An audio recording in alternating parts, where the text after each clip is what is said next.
J'ai présenté il y a un mois et demi au niveau du Conseil des ministres et ça a été approuvé. La possibilité et les travaux sont en train de, les études sont en train de, techniques sont en train de se faire au niveau de la CGT là-dessus. L'idée maintenant, c'est de pouvoir créer une voie rapide à partir de le boulevard Triomphal en passant par donc Sienoué, le boulevard donc de Limete, le boulevard Lumumba, jusqu'à l'aéroport. L'idée, on va élargir les routes et on va faire dans certains tronçons, il y aura des tunnels qui vont être créés et d'autres alors ce qu'ils appellent des fly-over, ce sont des ponts. La plus longue sera de 1 km 200 du côté de la Tchangou là-bas, afin de pouvoir alléger également le trafic et permettre à ceux qui vont en direction de l'aéroport, Djili en tout cas, puissent aller sans interruption jusqu'au niveau de l'aéroport. Il y a un deuxième projet également qui est en cours, mais j'en parlerai il va débuter aussi, et puis lorsque les études sont finalisées. Mais celui que je peux vous parler là-bas, c'est la voie rapide. Elle va pouvoir commencer. Normalement, les travaux devraient commencer au mois de janvier. Là-dessus aussi, et ça va, je pense, permettre également d'alléger aussi le trafic. Ça, c'est un projet qui est en cours, qui a été validé par le Conseil des ministres, et dont nous souhaitons que les travaux puissent commencer assez rapidement là-dessus aussi.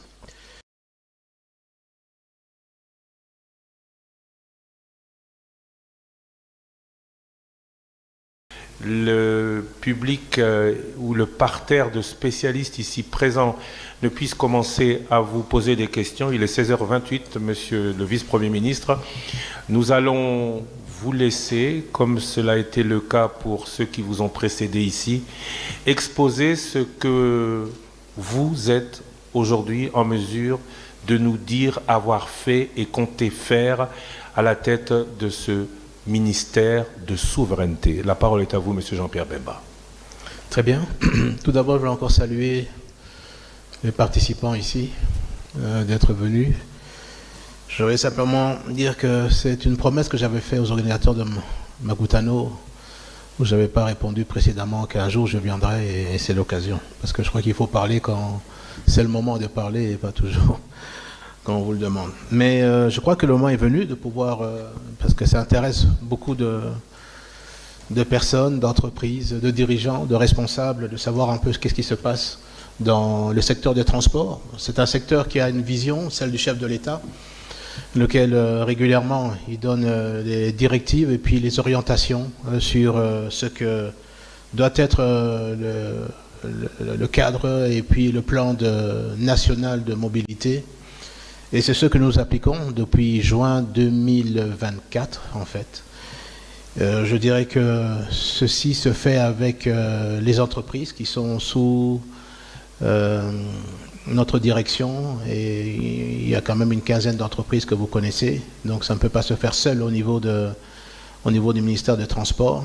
Et je dirais qu'en tout cas, les différentes directions des entreprises qui sont sous la tutelle du ministère des Transports et parfois également aussi avec la tutelle du portefeuille, nous essayons de faire un travail en tout cas qui permet de faire avancer certains secteurs importants, parce que je pense qu'un pays de 2 345 000 km² ne peut pas se développer sans une mobilité et des moyens importants de transport. Et c'est ce que, en tout cas, le gouvernement, à travers la Première ministre, également, sous la coordination de la Première ministre, et également l'appui surtout, et la vision du président de la République qui donne les orientations, comme vous savez, nous nous attelons de faire.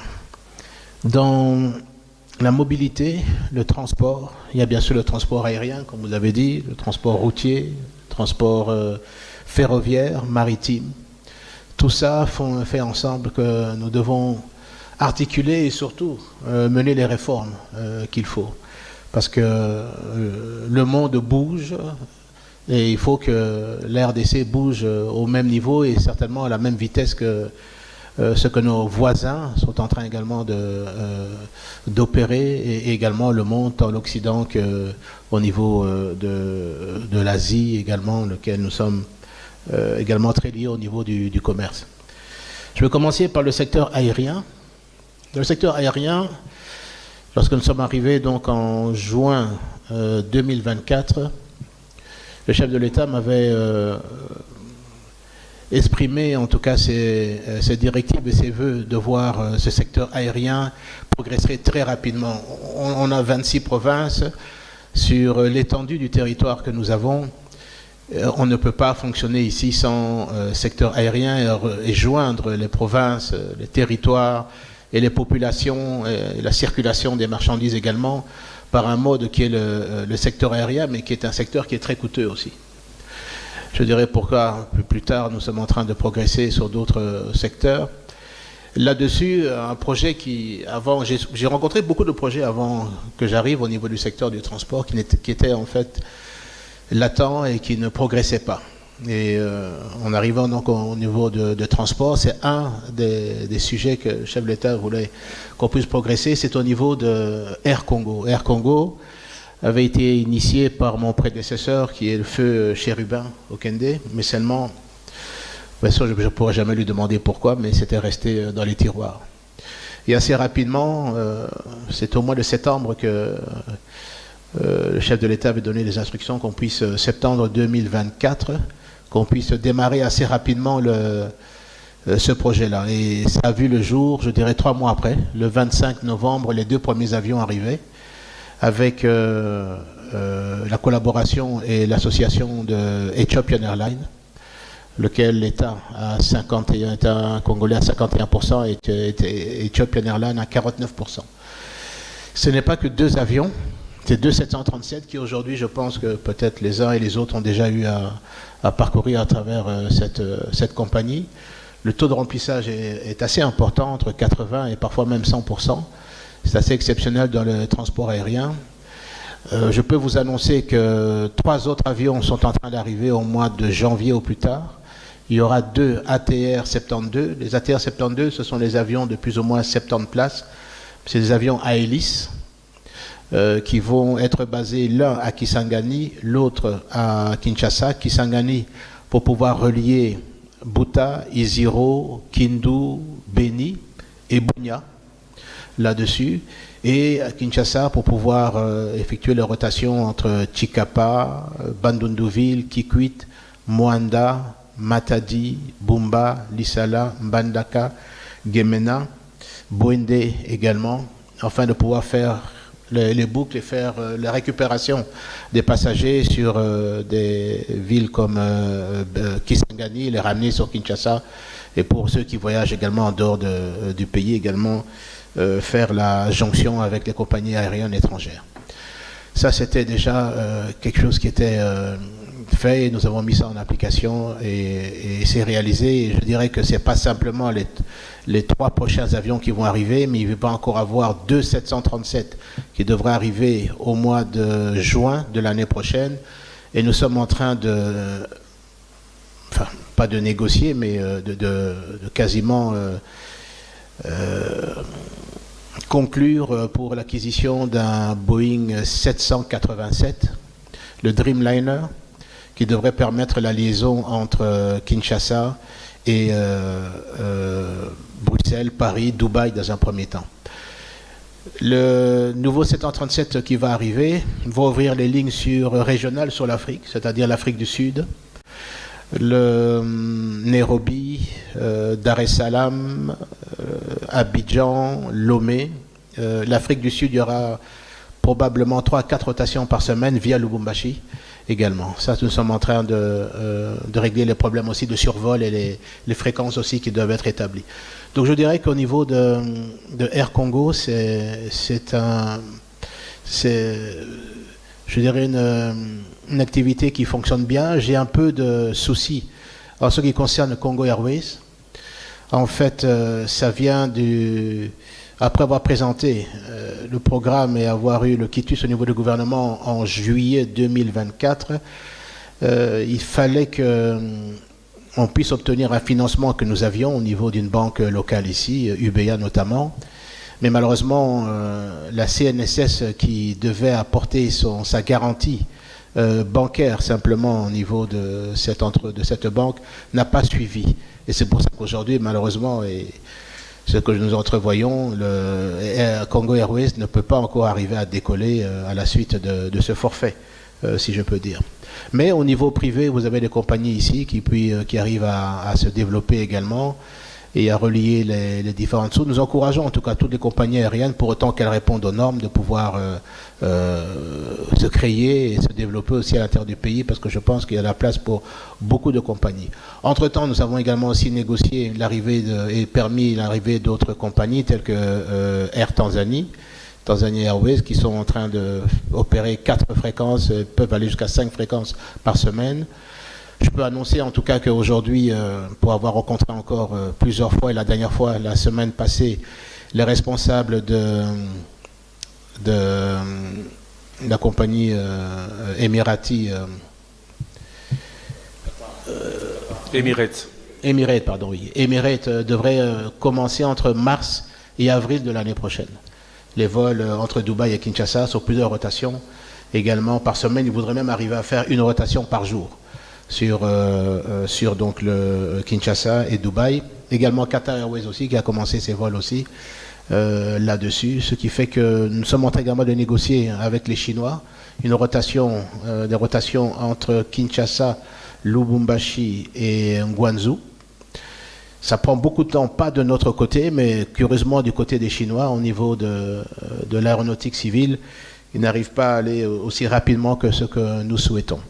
Mais il y a des perspectives également pour Kinshasa d'ouvrir des rotations, par exemple, vers les États-Unis. C'est quelque chose qui est en cours également en ce moment, au niveau des discussions, au niveau des deux aéronautiques.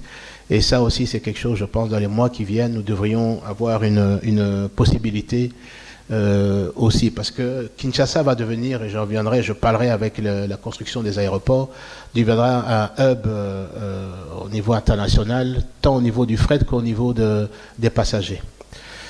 Sur ça, il y a au niveau de l'aérien, et toujours dans la vision du chef de l'État, mais nous mettons ça en application, c'est la construction d'aéroports. En ce moment, nous avons 5 aéroports qui sont en construction. Il y a Mbuji-Mayi, il y a Kananga. Mbuji-Mayi, la piste est terminée. Kananga, les travaux vont se terminer et pourraient être inaugurés fin mars. Je crois même que la date du 31 mars pourrait être retenue, pour être inaugurée par le chef de l'État, avec un nouvel aérogare, piste et également tarmac. Et avec 2 bretelles qui seront au niveau de l'aérogare.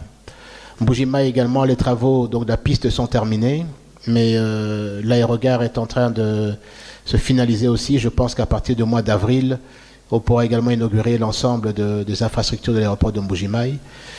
Bunia est en train de très bien avancer, et je pense aussi que fin mars, on pourrait inaugurer l'aéroport de Bunia avec un nouvel aérogare, tour de contrôle, tarmac et également piste, avec la différence que là maintenant les avions à réacteurs pourront se poser, ce qui n'était pas le cas jusqu'aujourd'hui. Vous n'aviez que les avions à hélice qui pouvaient se poser sur l'aéroport de Bunia. Alors nous avons bien sûr notre aéroport international de Ndjili, qui sera un aérogare de 45 000 mètres carrés, qui sera, je pense, le premier aéroport en Afrique qui aura la certification Gold, c'est-à-dire au niveau sécuritaire, elle sera au premier niveau, et c'est ça que nous poursuivons maintenant. On devrait pouvoir terminer cet aéroport en décembre 2027. Là-dessus, les travaux, bien sûr, ont déjà commencé. Il y aura une nouvelle piste, parallèle à la piste actuelle, qui fera 4000 mètres et qui pourra accueillir des Airbus tels que les A380, tels que Emirates A, aussi sur la deuxième et nouvelle piste. La première piste actuelle va être réhabilitée et permettra également le taxi sur cette voie. Nous avons aussi Lubumbashi, donc l'aéroport de Luano, qui avance très très bien, et très vite d'ailleurs. Et je pense que il est prévu que décembre de l'année prochaine, 2026, cet aéroport aussi pourrait être inauguré. C'est un aéroport aussi international avec un nouvel aérogare, nouvelle piste également réfectionnée, et également tarmac avec 6 bretelles au niveau de 6 bretelles, oui, au niveau de l'aérogare, ce qui va glisser Djili prochainement, Louano également, sur des aéroports qui sont totalement modernes, dont le niveau de sécurité va monter, parce que nous avons des équipements là-bas que nous avons mis pour les détections des équipements, des métaux, également pour la sécurité, qui va élever le niveau de sécurité de tous nos aéroports internationaux. Et bien sûr, il y a eu l'inauguration de Kolwezi qui s'est fait. Kolwezi, nous devons passer à un aéroport, à niveau d'aéroport international, mais comme vous savez, il y a certaines exigences qui font qu'il faut qu'on arrive à mettre en place des équipements de navigation, de guidage des avions au niveau de l'atterrissage et des décollages sur les pistes, mais également Kisangani, également Bamboka, qui a été aussi inauguré par le chef de l'État là-dessus. Mais il y a plusieurs aéroports qui vont être prochainement subir des travaux. Aéroports actuellement, vous avez Mbandaka, vous avez Gemena, Lissala, Bumba également, Matadi. Tout ça, quand je parle de ça, on va passer à l'asphaltage de ces pistes et la construction d'aérogares qui seront beaucoup plus petits, parce qu'on parle là de 3000 m² d'aérogares, de tarmac aussi. Kikwit également, Bandundu-Ville. D'ailleurs, ces deux-là, les pistes sont en train d'être refaites sur Kikwit et Bandundu-Ville. Mais ce que je peux annoncer aussi, c'est que l'année prochaine, on terminera tout le volet de balisage de tous nos aéroports. Parce que nous avons commandé, et c'est déjà arrivé, 350 km de câbles de balisage. Ça veut donc dire que tous nos aéroports seront balisés, on pourra les utiliser de jour comme de nuit, bien sûr, et en toute sécurité. Je veux dire que ça, c'est quelque chose qui nous manquait aussi au niveau du pays et qui va nous permettre maintenant de pouvoir effectuer des vols et des atterrissages de nuit dans des aéroports aujourd'hui, à part les aéroports internationaux, dans les aéroports nationaux qu'on ne peut pas effectuer parce qu'il faut simplement décoller et atterrir à partir de 6h, 6h30 du matin, quand c'est possible, et décoller juste avant 17h30 également. Mais aujourd'hui, vous pourrez faire les vols, demain, vous pourrez faire des vols en toute sécurité, également la nuit. Et je crois que ça va changer également un peu les habitudes et accélérer un peu le mouvement aussi des personnes et du fret et du cargo aussi. Ça, je parle au niveau des balisages. Voilà un petit peu en ce que concerne le secteur aérien là-dessus. Donc il y a beaucoup à faire, on vient de très loin. L'amélioration de nos aéroports, c'est une priorité. Les conditions également d'accès aussi de nos passagers, le contrôle des aires de fret et de cargo aussi. Et je disais que tous ces aéroports vont subir une transformation dans les mois à venir et beaucoup commencent à... 5 encore vont être inaugurés prochainement, le premier trimestre de l'année prochaine, fin de l'année prochaine et encore la suite aussi. En ce qui concerne donc le transport routier, il y a eu effectivement des dossiers qui traînaient dans la République, pas simplement à l'arrivée du chef de l'État, mais même avant, notamment la question du permis de conduire. On était un pays qui n'avait pas de permis. Bon, on sait dans quelle manière on obtenait les permis, mais aujourd'hui, le permis de conduire est quelque chose c'est un titre qui ne vaut pas, bien sûr, carte d'identité, mais lequel vous pouvez passer et qui est reconnu internationalement. Je peux vous le dire, nous sommes en train de... J'ai écrit à tous les homologues dans les pays où nous fréquentons le plus pour avoir l'équivalence également au niveau des permis. Et nous attendons les réponses, mais je peux dire aujourd'hui en tout cas qu'il n'y a pas un permis ou quelqu'un détenteur d'un permis qui était à l'étranger et que ce permis n'a pas été, à moins que si c'est le cas, il faut nous le dire, n'a pas été accepté là-dessus. Donc c'est une satisfaction pour nous aujourd'hui, notre permis est reconnu. Et je dirais même au-delà de ça, à cause de la fiabilité de ce permis, les banques par exemple aujourd'hui demandent le permis à défaut même de la carte d'électeur, ce que j'ai appris et peut-être d'autres institutions aussi. Ce n'est pas le cas, mais malheureusement je pense qu'on va arriver à un moment donné à avoir certainement nos cartes d'identité, mais en attendant ce n'était pas le but, mais ça sert justement de pouvoir identifier les personnes.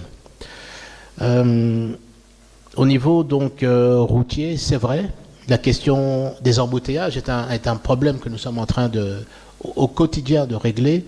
Mais il faut se dire la vérité ici, c'est que nous avons beau mettre en place des règles que nous testons, là-dessus, mais le manque de policiers ici fait vraiment défaut au niveau principalement de notre ville, Lubumbashi aussi. Nous avons ce problème-là. Ça, ce sont les deux villes principales qui créent où les embouteillages sont récurrents et sur les heures de pointe sont difficiles à gérer. L'essai que nous sommes en train de faire ici, nous avons commandé des feux de signalisation qui devront arriver, je pense, dans les 3 prochains mois là-dessus, sur toute la ville, au niveau de 60 carrefours. Ce sont des feux qui sont, qu'on dit, être intelligents, c'est-à-dire qu'ils sont munis de capteurs qui peut identifier le nombre de véhicules en attente et qui sont en train d'arriver, et les feux peuvent gérer le trafic au niveau des carrefours. Il y a les panneaux de signalisation qui ont été mis à peu près partout dans la ville, que nous allons commencer à mettre, mais il y a un grand problème aussi, ce que nous constatons, c'est l'indiscipline au niveau des conducteurs. Il y a vraiment quand je dis l'indiscipline, il y a même de l'égoïsme, je dirais, parce que lorsque dans un carrefour, tout le monde veut passer, mais alors vous créez des blocages, simplement parce que on refuse de laisser passer les autres, et puis avec le problème que nous avons de manque de policiers sur les routes, vraiment un manque criant de policiers sur les routes, ce qui fait que bon, le conducteur est face à lui-même, et s'il n'y a pas de discipline là-dessus, le respect de la priorité de droite, tout le monde veut engager, je veux dire, les carrefours, et puis on se retrouve avec des embouteillages et des files longues comme on peut le voir parfois sur tout le long des boulevards ici. Malgré que et je me souviens, ces instructions avaient été données à Kalemi en novembre de l'année dernière par le chef de l'État lorsqu'on discutait de ce problème d'embouteillage. Les travaux ont commencé dans les artères secondaires parce qu'on pensait qu'avec les artères secondaires, on allait pouvoir libérer les grands boulevards principaux. Mais qu'est-ce qui se passe aujourd'hui? Vous allez vous rendre compte que les routes sont en train d'être refaites, bétonnées, mais vous allez trouver des personnes immédiatement qui installent les kiosques et les marchés sur les routes. Allez sur Bokassa, allez sur Kassavubu, allez sur toutes les artères qui sont parallèles et perpendiculaires au boulevard du 30 juin et même au niveau de Limete. Les personnes, pas une, deux personnes, les personnes s'installent sur la route. Alors là-dessus, on peut essayer, je veux dire, de demander au gouverneur de la ville, mais il faudrait quand même expliquer aux personnes qu'une route, ce n'est pas un marché. Mais personne ne veut engager ces routes aujourd'hui, pourtant qui sont refaites, parce que simplement elles sont occupées par des personnes qui exposent leur marché et leurs kiosques sur la route. Ça, c'est un problème, et ça, c'est un fléau. Or, ces routes, au départ, étaient construites pour pouvoir permettre de dégager le boulevard qui est souvent encombré, les boulevards, et faire en sorte qu'on puisse prendre les routes secondaires. Et à cause de ce problème, on n'y arrive pas. Alors, par absence de policiers, le président de la République avait demandé et autorisé qu'on puisse utiliser l'armée. Donc je pense que vous commencez à voir une partie de l'armée, les militaires de la 14e région militaire qui essayent d'aider au niveau des carrefours, d'essayer de faire ce qu'ils peuvent pour essayer d'appuyer la police lorsqu'elle pourrait être présente. Voilà un peu les problèmes.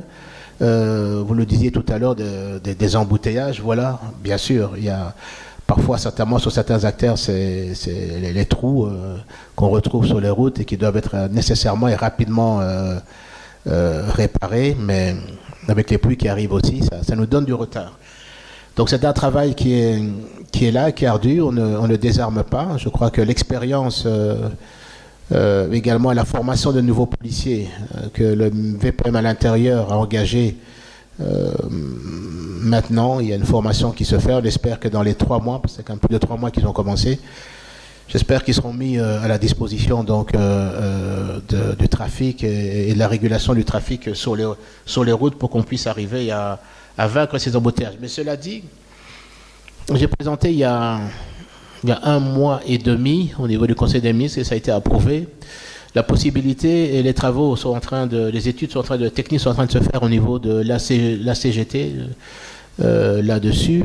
L'idée maintenant, c'est de pouvoir créer une voie rapide à partir de le boulevard Triomphal en passant par donc Senoué, le boulevard donc de Limete, le boulevard Lumumba, jusqu'à l'aéroport. L'idée, c'est on va élargir les routes et on va faire dans certains tronçons, il y aura des tunnels qui vont être créés et d'autres alors ce qu'ils appellent des fly-overs, ce sont des ponts La plus longue sera de 1 km 200 du côté de la Tchangou là-bas, afin de pouvoir alléger également le trafic et permettre à ceux qui vont en direction de l'aéroport Djili en tout cas, puissent aller sans interruption jusqu'au niveau de l'aéroport.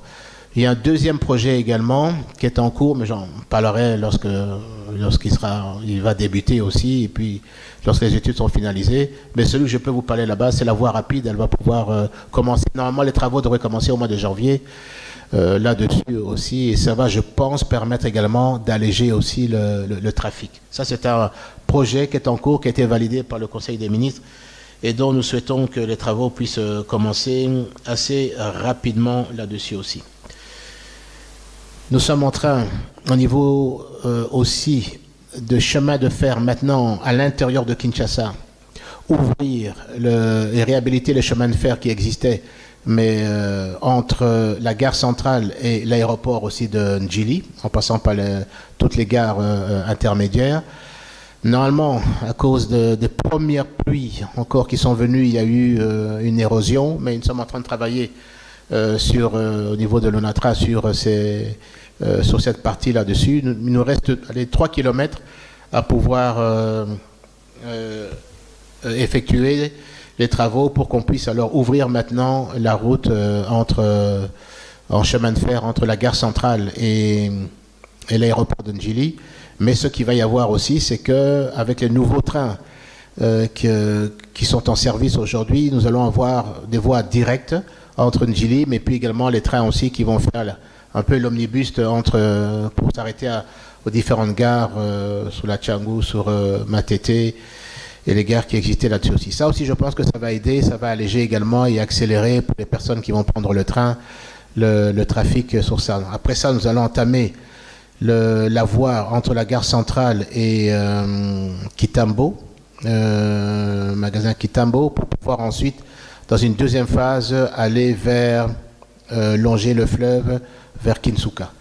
Voilà un peu ce qui est prévu dans la réhabilitation aussi au niveau interne. Je vais passer au niveau maritime. Le transport maritime, là-dessus aussi, le défi, c'est de pouvoir draguer nos fleuves et nos rivières.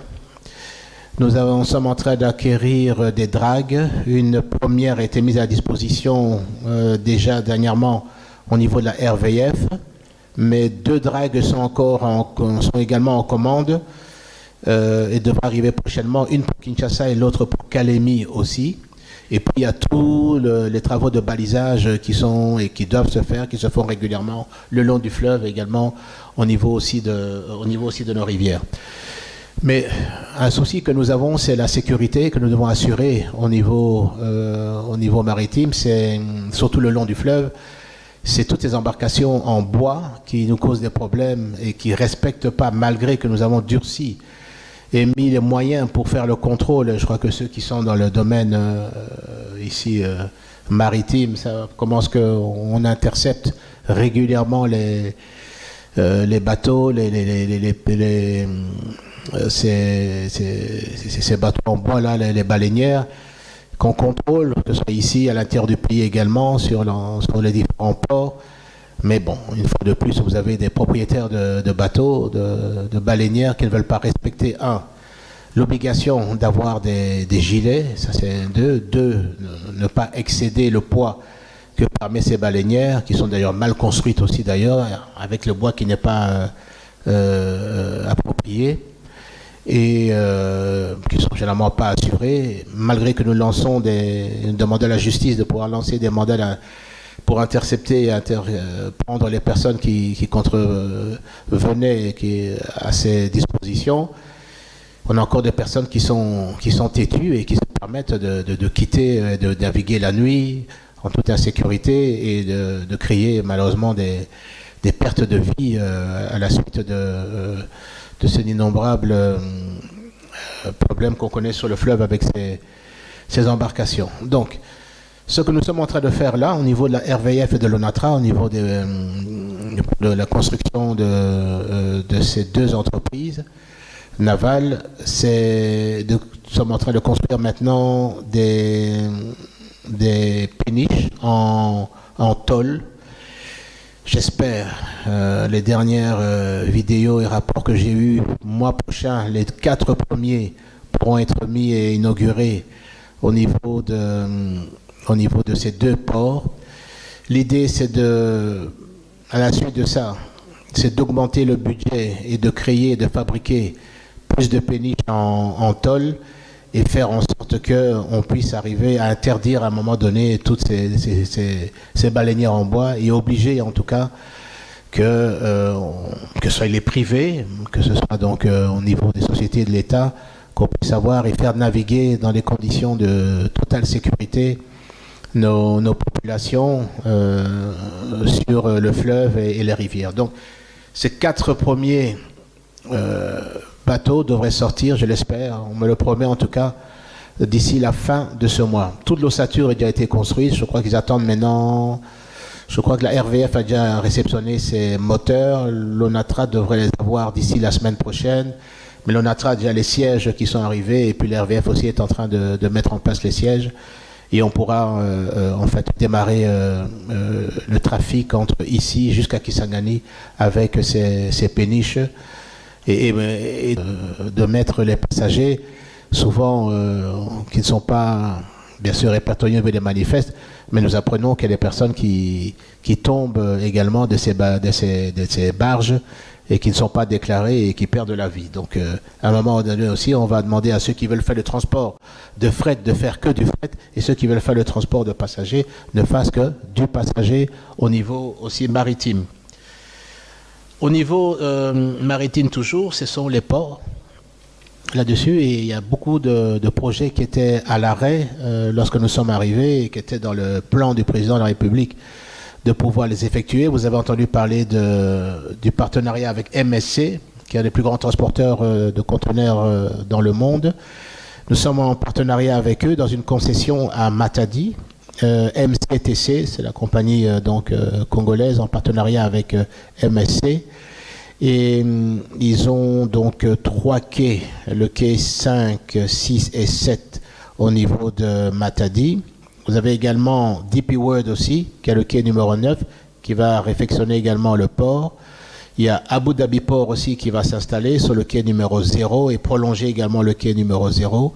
Et il y a l'ONATRA également qui est en train, en tout cas depuis que nous sommes arrivés, grâce à la RLT que vous connaissez là-dessus, ça permet de pouvoir équiper l'ONATRA, la SNCC aussi d'ailleurs, et l'ONATRA va avoir en tout cas 4 quais neufs quasiment réfectionnés avec du matériel neuf, des élévateurs de 30 tonnes et 2 gros élévateurs arrivent début du mois prochain de 80 tonnes chacun. Et je dirais l'ONATRA va redevenir dans les semaines qui viennent un très grand opérateur au niveau de Matadi. Il y a le grand projet aussi du chef de l'État qui est Banana, le port de Banana. C'est aussi un dossier que j'ai trouvé qui était bloqué depuis 2017. C'était dû surtout à des problèmes, je dirais, juridiques au niveau des contrats qui étaient passés, mais on est parvenu avec DP World de pouvoir régler ces questions. Et les travaux ont commencé, ça devait commencer au mois d'avril. Et ils sont en tout cas en train d'effectuer la surface qui est prévue pour tout le port. Là-dessus, ça devrait, dans les 2 ans qui viennent, le port de Banana devrait être opérationnel. Nous pensons qu'ils pourront accueillir en tout cas entre 600 et 800 000 tonnes la première année. 800 000 conteneurs, entre 600 000 et 800 000 conteneurs la première année. Et ça va faire une grande différence sur la rapidité surtout de l'arrivée de nos conteneurs et le traitement des conteneurs tant à l'importation qu'à l'exportation. En ce moment, sur la question des ports aussi, Kinshasa au niveau de l'ONATRA est en train de subir des travaux parce qu'avec la relance ferroviaire, vous avez de plus en plus de conteneurs qui arrivent de Matadi. sur Kinshasa, notamment les cimentiers qui utilisent beaucoup les trains de l'ONATRA. Il y a une coupure ces temps-ci parce qu'il y a eu encore un problème d'érosion et d'éboulement que nous sommes en train de régler. Je crois que d'ici les 2 semaines qui viennent, les travaux vont se terminer et le trafic pourra reprendre là-dessus. Et au niveau des ports, vous avez appris que j'ai signé un contrat avec une société chinoise qui va construire un port à Kalemi, un très grand port d'ailleurs, à Kalemi. Kisangani également, le port de Kisangani est en train d'être réfectionné aussi. Sur les ports, il y a le projet du port de Maluku, où toujours on attend que les finances débouchent de la quote-part au niveau de la RDC pour pouvoir permettre à la société contractante de démarrer les travaux. Mais entre-temps, je dirais qu'au niveau de l'ONATRA, il y a eu des bateaux, des hors-bord, des péniches qui ont été acquis et qui fait le trafic avec Brazzaville. Il y a également des ports qui sont en train d'être, des stations, je dirais, qui sont en train d'être construite au niveau de Ganda, Mosolo, de Kinkole, parce que l'idée à un moment donné aussi c'est d'utiliser et d'évacuer de Bichngobila vers Lansele, vers Kinkole également les passagers, ouvrir une route de ce côté-là. Et donc je dirais ces gares fluviales sont en train d'être construites aussi. ONATRA est en train de revivre là-dessus, et je crois qu'au niveau aussi des ports secs que nous sommes aussi en train de mettre en œuvre, un contrat va être signé, je crois que c'est la semaine prochaine, avec une société qui a gagné le marché au niveau de Kasumbalesa. Il va y avoir un très grand port sec là-bas, sur Kasumbalesa, à Kalambambouji également. Le port sec va être créé à Dilolo aussi, avec la construction des corridors. Je vous en parlais tout à l'heure de Dilolo aussi. Il y aura un port sec au niveau de Dilolo. Donc tout ça va permettre, je crois, de pouvoir élever le niveau du commerce et du contrôle de nos frettes. Boma aussi, nous avons des sociétés dans le cadre toujours des PPP, des partenariats publics-privés, des partenaires qui veulent reprendre une partie du port de Boma. Donc les contrats sont en train d'être finalisés. Comme vous savez, il y a des procédures au niveau de la DGCMP, lorsque nous avons des partenaires publics-privés au niveau de l'unité UC-PPP, également que nous devons respecter. C'est ça qui prennent du temps, mais les partenaires sont visibles à ce niveau-là. Monsieur Jean-Pierre Bemba, merci. On va vous laisser encore 5 minutes avant, parce que déjà beaucoup de questions nous parviennent. Je rappelle que pour ceux qui veulent nous poser des questions, le vice-premier ministre a dit qu'il répondait à toutes les questions et il nous a été clairement dit qu'il y a tout est constructif. Veuillez, pour ceux qui ont des questions, nous les faire parvenir ici. Les intervenants interviendront, excusez-moi la répétition, dans l'ordre où la demande de questions nous parvient. Alors, je voudrais passer au secteur ferroviaire. Là-dessus, on a fait mention ici de programmes. Vraiment, le secteur ferroviaire, pour moi, nous avons l'obligation de le développer parce que, d'abord, ça permet de relier nos provinces entre elles. Comment? Parce que la première action était de pouvoir, et le président de la République a inauguré les trains qui sont arrivés pour la relance du trafic entre Kinshasa et Matadi. J'ai lancé un avis de manifestation d'intérêt pour une société, et peut-être que parmi vous il y a des investisseurs, mais il faut se déclarer le plus rapidement possible parce qu'il y a déjà pas mal de demandes là-dessus. Il faut qu'on fasse qu'on relie Matadi à Banana également par train. Et il n'y a pas encore de contrat qui a été défini, conclu, mais il y a beaucoup de demandes là-dessus. Donc un appel d'offres va être lancé très prochainement. Toujours, ce sont les groupes étrangers qui font les demandes, mais il faudrait on puisse relier Matadi à Banana par train. Ça, c'est un objectif également sur lequel nous sommes en train de travailler. Pas seulement ça, nous sommes dans des programmes de différents corridors. Nous avons le corridor nord sur lequel nous sommes en train de travailler également, qui devrait passer de Zongo jusqu'en passant par Guémena, Akula, en allant sur l'Issala, Bumba, et récupérer ce qu'était à l'époque les chemins de fer de Haut-Ouélé, donc à partir de Bumba, Aketi, Bouta, et nous pensons que nous devons prolonger jusqu'à Mungbere pour qu'à un moment donné, un jour, on puisse relier avec le nord-est du pays jusqu'à la frontière avec l'Ouganda. Ça, c'est dans les programmes, et j'ai lancé un avis de manifestation d'intérêt. Nous avons plusieurs demandes aussi, que j'espère nous allons prochainement traiter maintenant rapidement dans les appels d'offres. Nous avons le corridor central, celui qui part de Dar es Salaam en passant par Kuala qui est un port sec aussi en Tanzanie, et lequel tous les conteneurs vont aboutir sur Kuala et être distribués pour ceux qui vont vers le Burundi, vers le Rwanda et vers la RDC. La Tanzanie nous a offert 60 hectares de terrain, et nous avons dans un PPP signé un contrat pour la construction d'un port sec, c'est-à-dire qui nous permettra de mettre nos conteneurs à destination de la RDC. Mais ce corridor, donc après Kuala, va aboutir à Bujumbura. Déjà, la Tanzanie a terminé son rail, et d'ailleurs j'avais été représenter le pays au nom du président lors de la cérémonie que la présidente de la République unie de Tanzanie avait effectuée.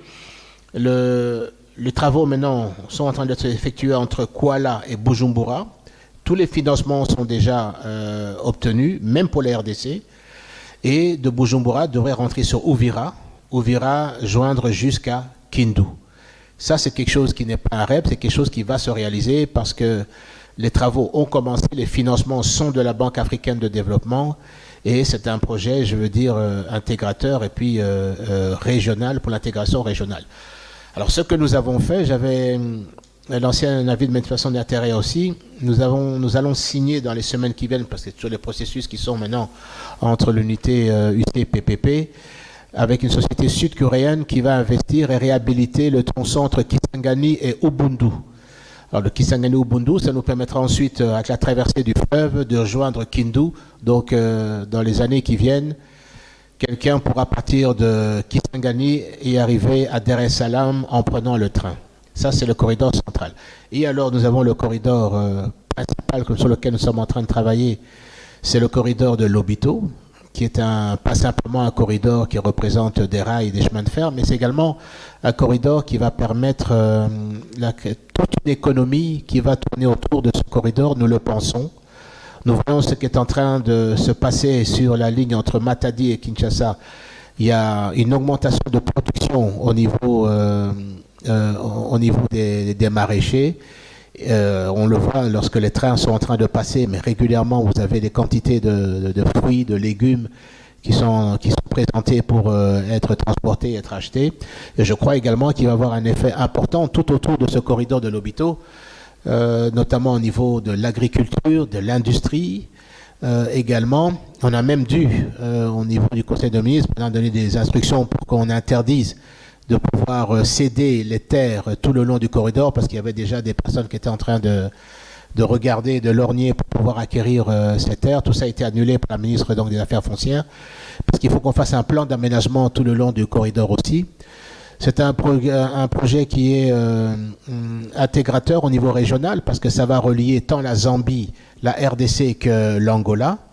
Ça va permettre également maintenant, surtout à tous nos produits miniers, de gagner en temps, parce qu'en 5 jours au départ de Tenke, Kolwezi, vous pourrez atteindre Lobito, le port, et ça permettra également de réduire les coûts, parce que vous allez faire 1800 km plus ou moins au départ donc de Tenke jusqu'à Lobito. Ça va vous coûter 30% moins cher que sur les ports d'Urban, Beira, également Dar es Salaam. Et je crois que ça va attirer certainement les exportateurs et les importateurs aussi. On estime que dès la première année, 1 million de tonnes pourraient être transportées à l'exportation et 500 000 tonnes dès la première année à l'importation. Ça va réduire un temps considérable, ça va diminuer les coûts et ça va permettre de pouvoir développer tout le long de ce rail des activités. Des sociétés aujourd'hui déjà vont faire la demande pour remettre la fibre optique qui va venir de l'océan, donc Atlantique, jusqu'au niveau de nos mines, au niveau de Tenke en passant par Kolwezi. Mais il y a également le programme aussi de pouvoir relier aussi de Tenke jusqu'à Sakania pour pouvoir prolonger jusqu'à Ndola au niveau de la Zambie aussi. Ça, ce sont le programme de Lobito, mais peut-être qu'il y aura d'autres questions tout à l'heure, comme je vois que je n'avais que 5 minutes, mais c'est un large programme que, également, dès le départ, le chef d'État a mis le point là-dessus. Et quand vous voyez les réunions qui sont en train de se passer régulièrement entre l'Angola, la Zambie et nous-mêmes, c'est pour mettre en œuvre. Où est-ce qu'on en est? Les études de faisabilité sont terminées. Les financements sont déjà annoncés. Au niveau de la Banque européenne d'investissement, de l'ordre de 500 millions d'euros ont été confirmés. J'étais dernièrement aussi, c'était hier, à Luanda et rencontré le président de la Banque européenne d'investissement. Également, la DFC au niveau des États-Unis aussi a confirmé, ils veulent même monter jusqu'à 1 milliard là-dessus. La Banque mondiale aussi a confirmé la possibilité, pas la possibilité, a confirmé 500 millions de dollars aussi, mais ça va, la confirmation officielle va venir, sur également le prolongement entre Tenke et Sakania, qui fait plus ou moins 520 km aussi, et on parle de 500 millions de dollars aussi de financement de la Banque mondiale. Ce n'est pas des promesses, c'est vraiment la réalité de ce que je vous parle là.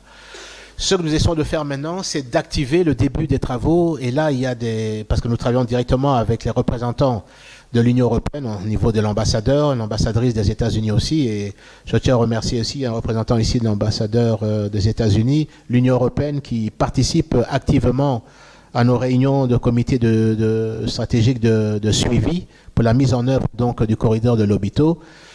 Nos frères angolais sont bien sûr en train d'attendre parce qu'ils ont déjà créé 1300 km et attendent effectivement que nous démarrions aussi les travaux chez nous de réhabilitation qui va permettre de relier tout ce corridor. Voilà, je vais m'arrêter là pour le moment. Je crois que j'ai beaucoup parlé.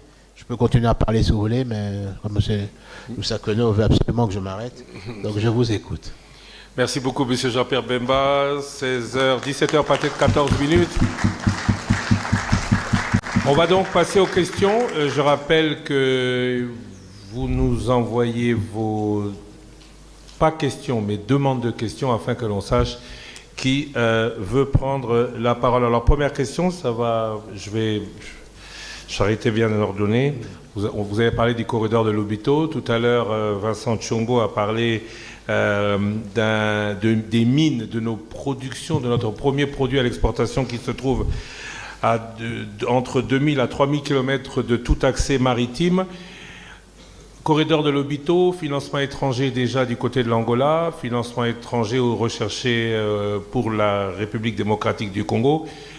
C'est le Congo qui sert de mine où on extrait tout pour la consommation à l'étranger. Mais quelle est la part de contrôle de l'État congolais sur cette infrastructure stratégique ? Est-ce qu'on n'est que le grenier qu'on vide ou est-ce que le grenier qu'on vide retire quelque chose en plus de cette vente de ce corridor? Ça, c'est ma première question. Se prépare à intervenir dans l'ordre déjà, j'ai déjà les questions, M. Seti Yale ainsi que M. Alain Kaninda. La part de la RDC dans ce corridor, qu'est-ce qu'on y gagne à part le fait que toutes les nations du monde, comme c'était déjà le cas avant l'indépendance, viendront se servir chez nous à moindre frais, vous l'avez dit, puisque c'est 30% moins cher par le corridor que par Durban. D'abord, nous allons, avec la réflexion de ce train, améliorer la qualité donc, des infrastructures, ça c'est un. Ça va créer des emplois, on envisage plus ou moins 10 000 emplois sur la construction de ce rail. Il y a un effet au niveau environnemental parce que ça s'appelle les fils de camion, comme nous allons voir, qui défilent sur nos routes entre Kolwezi jusqu'à Durban, jusqu'à Dar es Salaam. Donc il y a quand même un gain important au niveau d'utilisation, je veux dire, de réduction du CO2 sur l'environnement. Et je dirais que là, vous abordez notre question. Est-ce qu'on va continuer à laisser partir les poussières et les terres? Je crois que dans la volonté du chef de l'État, il le répète souvent, et je crois que le ministre des Mines va en tenir compte, parce qu'on en parle aussi, c'est de pouvoir réaliser plutôt la transformation de nos mines. C'est-à-dire qu'on puisse avoir des industries, au lieu d'exporter, je veux dire, les poussières, les terres, que la transformation se fasse, et que les trains transportent les produits transformés. Il va y avoir certainement un gain, parce que je le dis, avec ces activités qui vont se faire sur nos trains, vous avez plus le transport et le passage sur plusieurs pays, mais seulement un seul pays. Vous allez partir de la RDC sur l'Angola, et directement vous allez être sur l'océan. Et le gain que nous avons également là-dessus, tout ça va nous permettre certainement d'améliorer le PIB, on chiffre à 2 à 3% d'augmentation de PIB à travers également cette infrastructure, et qui va permettre également, comme je le dis, surtout des activités agricoles et industrielles qui vont s'installer tout le long de ce corridor. Et je disais qu'il y avait un plan d'aménagement qui est en train d'être fait, parce qu'on voit déjà une demande accrue d'acquisition de terres tout le long. Mais on doit faire un plan d'aménagement là-dessus. Donc, il va y avoir création d'emplois, il va y avoir des investissements tout le long, il va y avoir des sociétés, des banques qui vont se créer, des sociétés de services qui vont se créer. Voilà. Et puis, avec une politique au niveau des mines, mais je crois que vous avez reçu ici le ministre des Mines, peut-être que vous en avez parlé, c'est la transformation également de nos produits. Au lieu d'exporter au niveau brut nos mines. Monsieur Yale Sethi, je vous demande juste de vous présenter, et avant de prendre la parole, vous présentez, vous dites pour quelle société vous représentez, et vous pouvez prendre la parole. Monsieur Yale Sethi, voilà, à vous.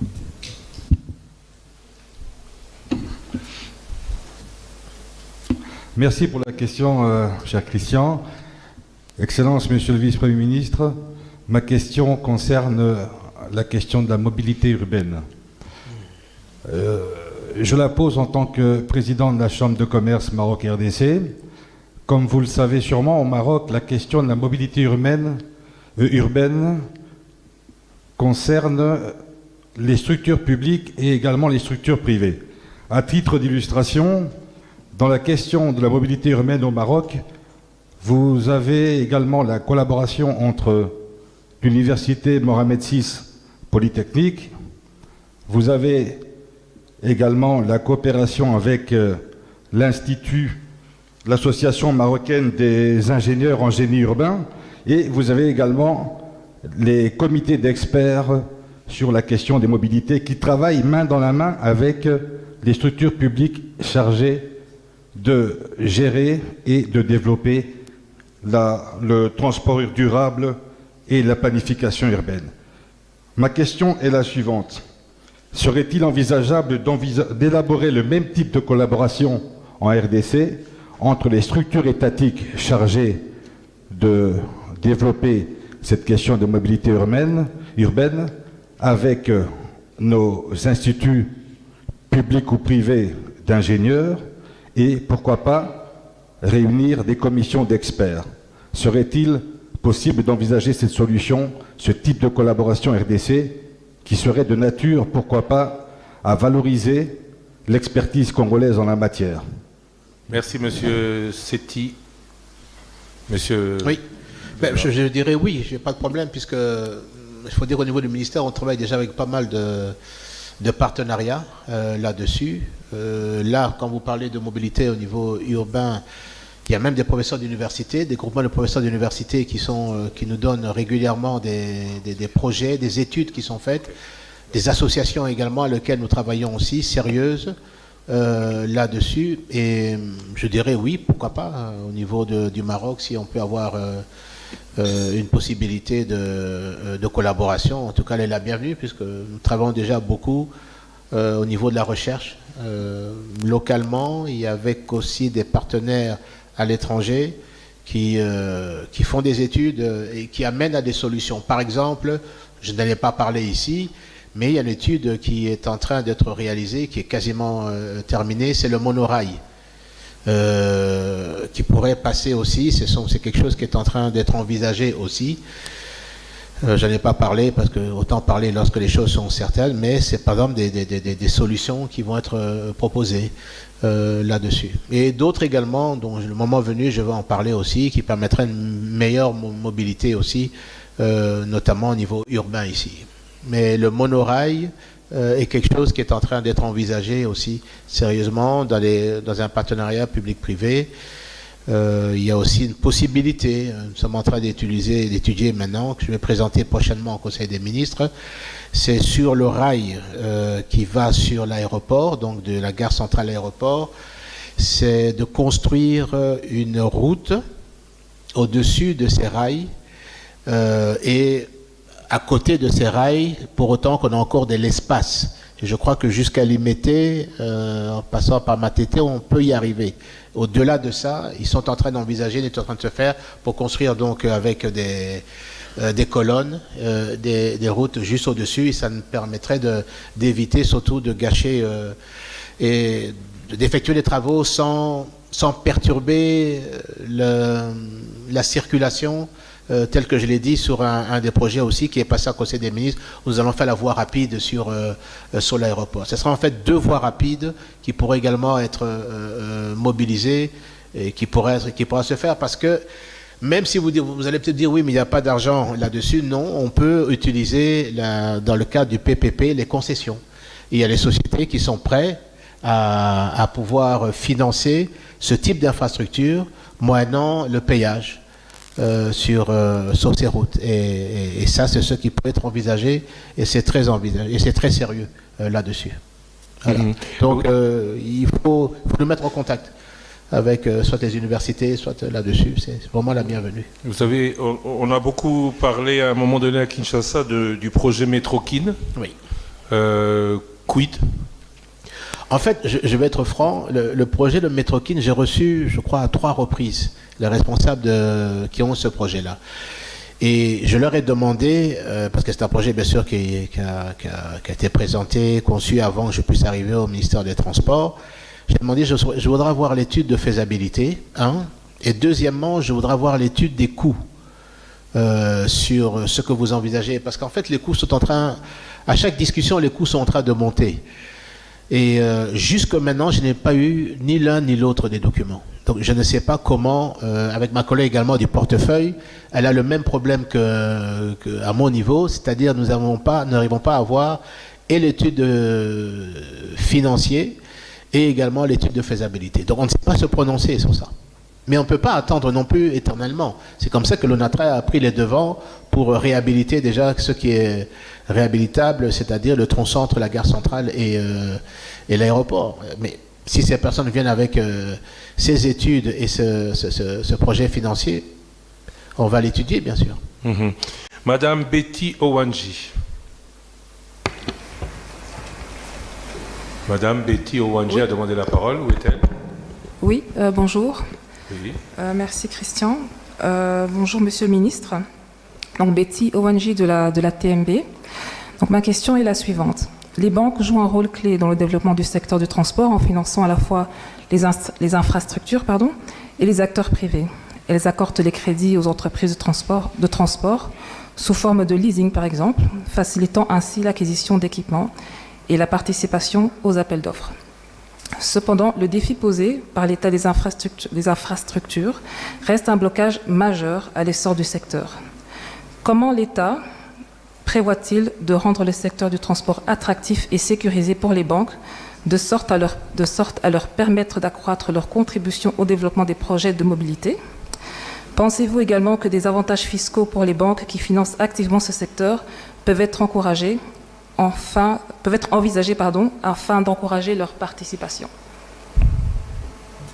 Ça, c'est une question qui est intéressante. Et c'est bien que c'est posé par une banque, parce que nous-mêmes, on se posait la question, mais pourquoi est-ce que les banques n'interviennent pas? Je ne sais pas. Oui, madame, parce que j'ai entendu la voix. Ah, je suis là, oui. Je se posais la question, mais pourquoi est-ce que les banques locales n'interviennent pas dans ce secteur? Et je vois ça commence à bouger, en fait. Deux exemples, trois exemples d'ailleurs. On a soumissionné donc un appel d'offres pour la digitalisation du GoPass. C'est-à-dire qu'on veut que le GoPass soit digitalisé et faire en sorte que vous puissiez prendre votre GoPass non plus de main à main, mais que sur votre téléphone, vous puissiez avoir le QR code, vous pouvez imprimer sur votre ordinateur là-dessus. Eh bien, deux banques ont soumissionné. Je crois que les enveloppes vont être ouvertes dans moins de 2 semaines, mais deux banques ont soumissionné pour financer le projet. Parce qu'au-delà même du plan, c'est de pouvoir mettre en place des portiques. On commence par les aéroports, nos aéroports internationaux, et ils vont mettre des portiques et faire en sorte que quand vous allez voyager, vous allez mettre, donc comme ça se passe, votre QR code sur le portique et pouvoir passer là-dessus. Ça nous permet directement d'avoir les fonds au niveau du compte de la RVA, et bien sûr, comme c'est un partenariat qui est financé par de l'ordre entre... Ça dépend un peu, je ne vais pas m'avancer sur les montants qui vont être proposés au niveau de l'investissement, mais c'est plusieurs millions de dollars. En tout cas, certains projets vont même jusqu'à 10 millions de dollars pour l'installation des portiques et également du logiciel. Mais vous avez aussi, nous sommes en train, ça c'est au niveau de Transco, nous sommes, je ne veux pas citer la banque, mais il y a une banque ici locale qui va financer l'acquisition de 1000 bus prochainement. Par la digitalisation également de la vente des billets. À partir du moment où une banque peut identifier et s'assurer, parce qu'elle va financer la digitalisation, mais elle va financer également tout le moyen, c'est-à-dire les tablettes, par lequel dans toute la ville les billets vont être vendus. Donc il y aura un contrôle qui va se faire à son niveau, bien sûr avec Transco, mais qui fera que tous les billets vont être identifiés, digitalisés au niveau de la vente, et le produit de la vente va directement sur le compte, bien sûr, de la banque. À partir du moment où elle va voir les recettes tomber mensuellement, il y a la partie, bien sûr, de Transco qui va être reversée pour son exploitation, mais elle peut envisager de financer également 1000 bus ici, et ça c'est quelque chose qui est en train de se finaliser. Ça c'est le deuxième exemple. Alors le troisième exemple, c'est malheureusement celui avec Congo Airways, où nous avons la banque UBA, qui allait digitaliser également la vente de tous les billets et faire en sorte qu'elle puisse financer jusqu'à 30 millions de dollars l'acquisition de nouveaux avions. Mais bon, ce n'est pas encore fait, je ne désespère pas là-dessus aussi. Donc les banques ont une place effectivement là-dessus, et je crois qu'il faut il faut mettre le pied au niveau de la mobilité là-dessus, que ce soit au niveau aérien, au niveau ferroviaire. Mais moi je vous lance la balle, on cherche des financements pour des constructeurs, nous en avons. Mais on cherche des financements pour 155 km entre Matadi et Banana. Je crois que l'étude de faisabilité nous amène à 350 millions, parce que nous avons un pont entre Boma et Mwanda, oui, là-dessus, et c'est ça qui coûte également aussi assez cher. Donc, moi, je vous lance la balle. Mettez un consortium en place, on donne la concession, vous gérez la concession, vous mettez les trains, vous trouvez des partenaires qui mettent des trains, des wagons là-dessus aussi, les infrastructures restent à l'État, et en fonction de l'étude de faisabilité, on signe un partenariat public-privé, et